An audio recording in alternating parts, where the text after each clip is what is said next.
diinta Soomaaliyeed oo lagu eedeynayo in ay arintan geysteen ama xilha hadayaan ama yeesan haynin waxaan u maleynayaa doodii maanta ee qareenadeena inay si cad u qeexeen ujeedadii iyo intentionkii laga lahaa waxa kaliya oo lagu eedeynayo waxa waaye inay heshiiskan is-afgaradka ay saxiixeen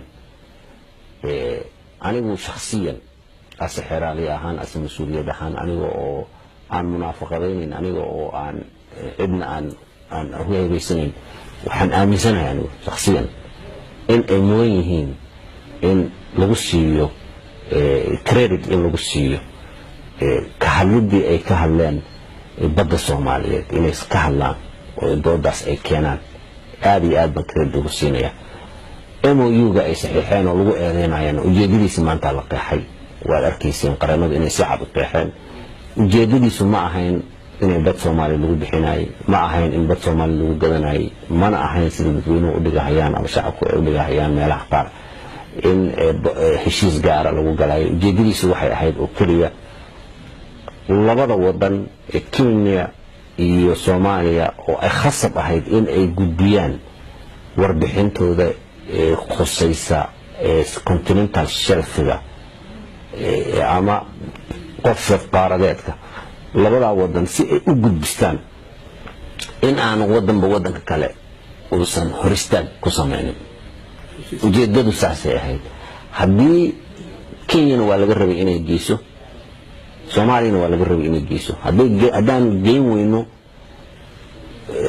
continental shelf-ga dhan sheegashadiisa meesha ka bixi lahayd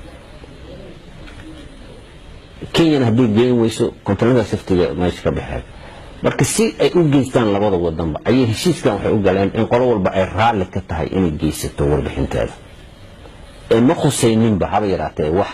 borderka iyo xadka aan ka heshiin iyo xadka badda Soomaaliyeed qaata intaas iyo sida aan ka dhigno iyo sida aan u xariiqno haba yaraatee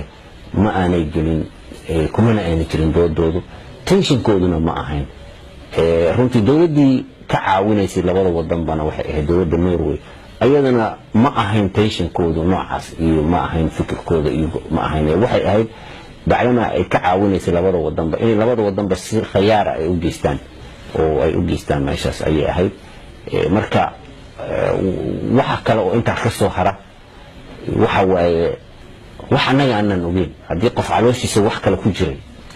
ama intention kale ku jiray ama wax kale u qarsoonayeen taas ilaahay un baa og laakiin waxa muuqda anaga aan hayno waa MOU-gan badna laguma bixinin badna laguma saxiixanin dood wuu keenay ficlan